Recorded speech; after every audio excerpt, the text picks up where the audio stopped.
जय हिंद साथियों, एक बार फिर से स्वागत है आप सभी को हमारे यूट्यूब चैनल नॉलेज वुड्स पर एक नए session social science 500 plus MCQ practice session में जिसका एक वीडियो हम लोग पहले ही कर चुके हैं, जिसमें 40 क्वेश्चन को कवर किए थे। हमारे एक सेट में टोटली 80 क्वेश्चन होंगे, जिसमें से पिछले वीडियो में हमारा 40 क्वेश्चन हो चुका है और बाकी बचे 40 क्वेश्चन के इस वीडियो के माध्यम से कंप्लीट करेंगे। तो आइए चलते हैं हम लोग अपने क्वेश्चन पर और देखते हैं बाकी बचे हुए क्वेश्चन को। तो यहाँ तक हमारा 40 नंबर क्वेश्चन तक तो पिछले वीडियो में ही कंप्लीट हो चुका था। यहाँ तक 40 नंबर क्वेश्चन को हम लोग पिछले वीडियो के माध्यम से कंप्लीट कर चुके थे और आज हम लोग देखेंगे 41 क्वेश्चन से। जैसे कि यहाँ पे हमारा 41 क्वेश्चन है, सागर सम्राट क्या है। तो सागर सम्राट एक क्या है, अपतटीय रीग है। सागर सम्राट सम्राट एक अपतटीय रीग है। नेक्स्ट क्वेश्चन है हमारा, रूस के सहयोग से किस परमाणु विद्युत गृह का निर्माण किया गया। तो रूस के सहयोग से कुडनकुलम परमाणु विद्युत गृह का निर्माण किया गया। किस विद्युत गृह का निर्माण किया गया, तो कुडनकुलम परमाणु विद्युत गृह। नेक्स्ट क्वेश्चन हमारा, इनमें से किसे सुनहरा रेशा कहा जाता है। तो सुनहरा रेशा जूट को कहा जाता है। सुनहरा रेशा किसे कहा जाता है, तो सुनहरा रेशा जूट को कहा जाता है। जैसा कि इस क्वेश्चन में थोड़ा नंबरिंग इधर उधर हो सकता है, पिछले वीडियो में हम बता दिए थे कि नंबरिंग क्वेश्चन ऐड करने में नंबरिंग थोड़ा इधर उधर हो जा रहा है, उसके लिए उस पर ध्यान नहीं देना है। हम यहाँ पे क्वेश्चन पे आप लोग ध्यान दीजिए और इसके आंसर पे ध्यान दीजिए। क्वेश्चन के नंबरिंग इधर उधर हो उससे कोई दिक्कत नहीं है, क्वेश्चन सारे 40 ही होंगे। तो नेक्स्ट क्वेश्चन हमारा 44, निम्नलिखित में किसके अंगोरा ऊन प्राप्त किया जाता है, यानी कि इनमें से किससे अंगोरा ऊन प्राप्त किया जाता है। तो वो प्राप्त किया जाता है खरगोश से, ऑप्शन सी। अंगोरा ऊन किससे प्राप्त किया जाता है, खरगोश से प्राप्त किया जाता है। नेक्स्ट क्वेश्चन, भारत में लौह इस्पात का पहला कारखाना कहाँ स्थापित किया गया। तो भारत में लौह इस्पात का पहला कारखाना स्थापित किया गया था पश्चिम बंगाल में। पश्चिम बंगाल में भारत का पहला कारखाना, लौह इस्पात का पहला कारखाना स्थापित किया गया था। वो किया गया था 1870 में। 1870 में किया गया था। वो भी कहाँ, तो कुल्टी कुल्टी पश्चिम बंगाल का कुल्टी स्थान पे किया गया था। पश्चिम बंगाल के कुल्टी स्थान पे। नेक्स्ट, भोपाल त्रासदी में किस गैस का रिसाव हुआ। तो भोपाल त्रासदी में मिथाइल आइसोसाइनेट गैस का रिसाव हुआ था। Methyl isocyanate gas. Next question, Bharat का सबसे लंबा राष्ट्रीय राजमार्ग क्या है। तो भारत का सबसे लंबा राष्ट्रीय राजमार्ग है वो है NH44, NH44। नेक्स्ट क्वेश्चन हमारा, सबसे बड़ा रेल जोन कौन है।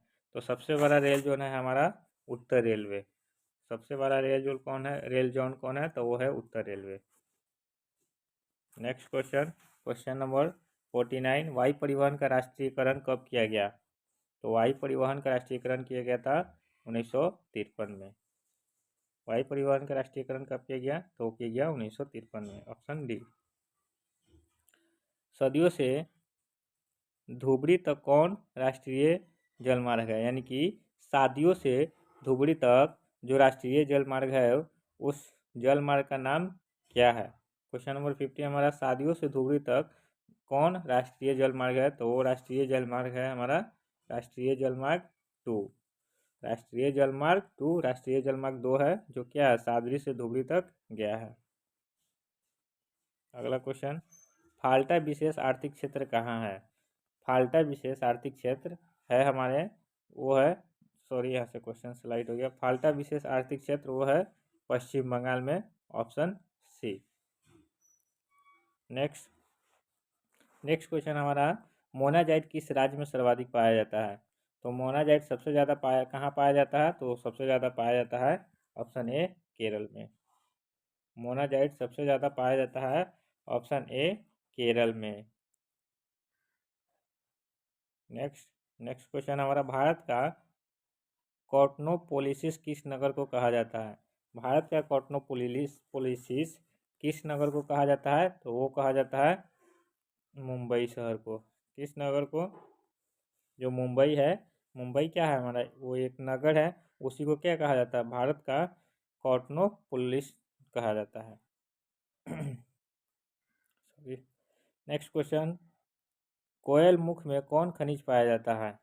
कोयल मुख में कौन खनिज पाया जाता है, तो कोयल मुख में कोयला पाया जाता है। कौन खनिज पाया जाता है? तो कोयला पाया जाता है। नेक्स्ट है हमारा त्रिवेणी नहर का निर्माण कहाँ किया गया है? इनमें से त्रिवेणी नहर का निर्माण किस जिले में किया गया है? तो वो है पश्चिमी चंपारण। त्रिवेणी नहर कौन जिले में है? तो पश्चिमी चंपारण में। अगला क्वेश्चन नंबर 56, इन परियोजनाओं में से कौन सीतामढ़ी जिले में स्थित है? तो ये तो लगभग सारे लोगों को पता होगा कि इन परियोजनाओं में कौन है जो सीतामढ़ी जिले से स्थित है। वो है बागमती परियोजना। कौन है? बागमती परियोजना। क्वेश्चन नंबर 57, अबरख उत्पादन में भारत का विश्व में कौन सा स्थान है? तो अबरख उत्पादन में भारत विश्व में पहला स्थान रखता है। कौन स्थान? पहला स्थान। क्वेश्चन नंबर 58, भारत में चाय का अग्रणी उत्पादन राज्य कौन है?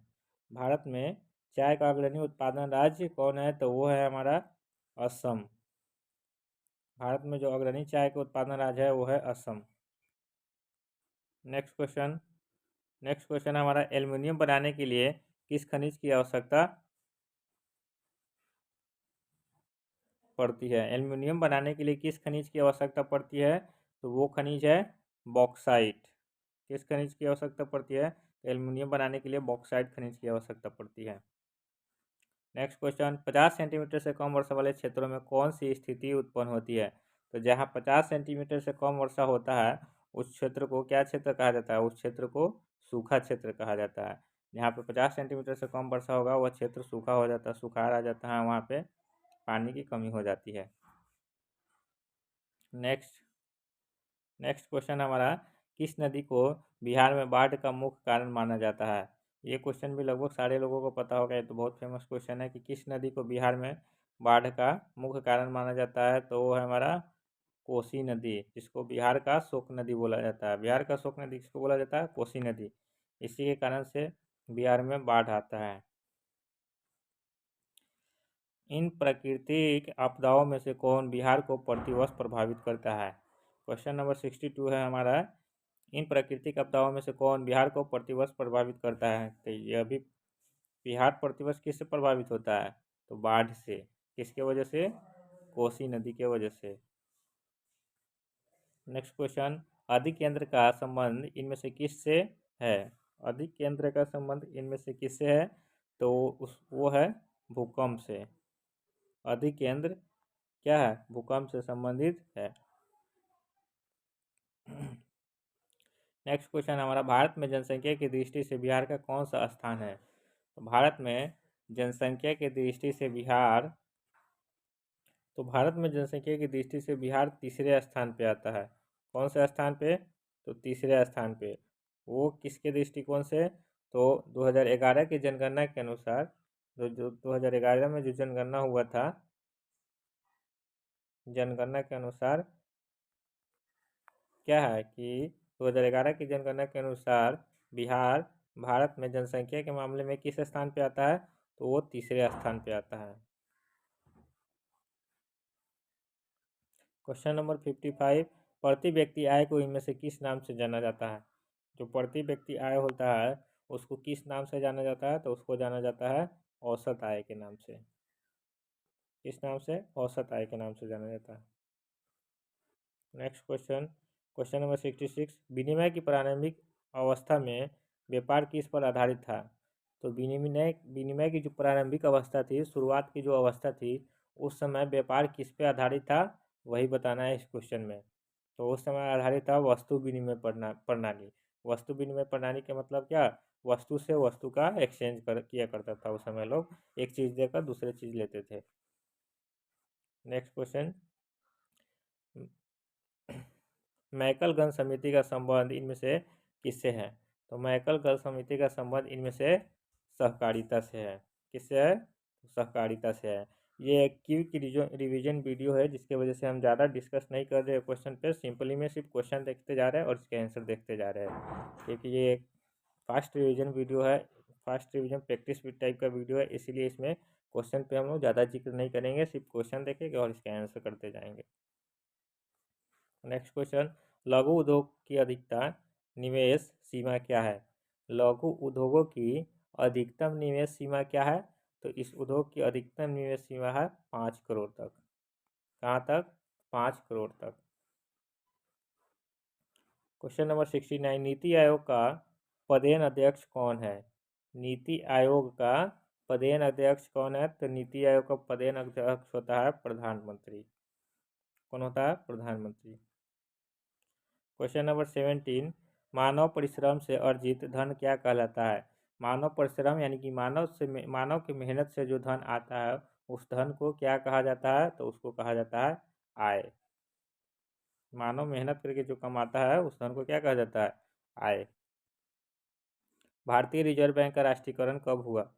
तो भारतीय रिजर्व बैंक का राष्ट्रीयकरण हुआ था 1949 में। ऑप्शन सी हमारा सही आंसर। भारतीय राष्ट्रीय रिजर्व बैंक का राष्ट्रीयकरण कब किया गया था? तो वो किया गया था 1949 में। इनमें से कौन सामाजिक आधारभूत संरचना का भाग है? इनमें से कौन सामाजिक आधारभूत संरचना का भाग है? तो वो है हमारा शिक्षा। ऑप्शन सी क्या है? शिक्षा।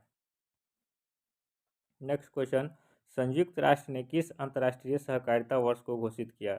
तो संयुक्त राष्ट्र ने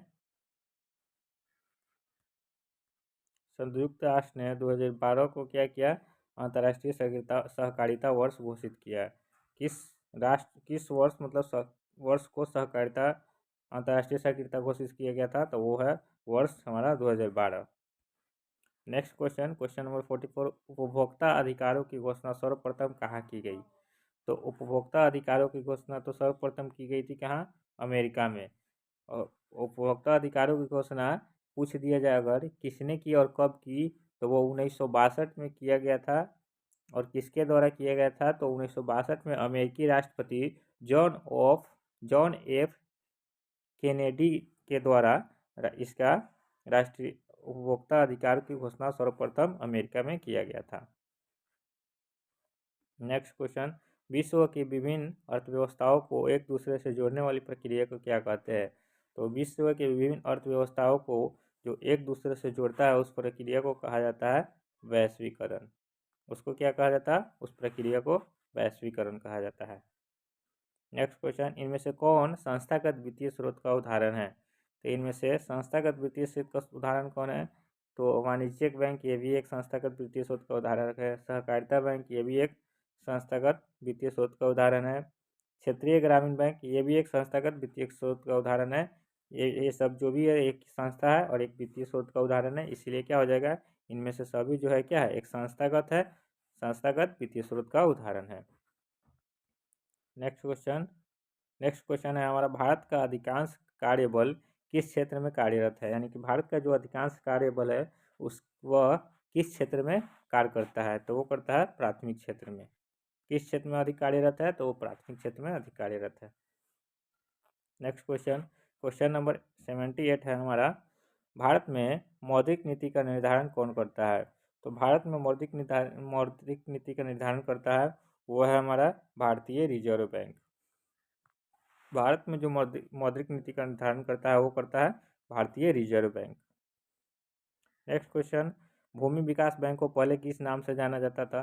तो भूमि विकास बैंक को पहले भूमि बंधन बैंक के नाम से जाना जाता था। किस नाम से? भूमि बंधन बैंक के नाम से। किस बैंक को? तो भूमि विकास बैंक को। नेक्स्ट क्वेश्चन है हमारा 80 क्वेश्चन, क्या कि एक सेट में हमारा टोटल 80 क्वेश्चन होंगे, तो टोटल 80 क्वेश्चन, जिसमें से 40 क्वेश्चन हम लोग पिछले वीडियो में किए थे, 40 क्वेश्चन इस वीडियो में करेंगे। फिर इसके बाद एक अगला सेट आएगा जिसमें 80 क्वेश्चन का होगा, उसमें से 40-40 करके उसको करेंगे। तो क्वेश्चन नंबर 80 है हमारा, इनमें से किस जमा में कोई ब्याज नहीं लगता है?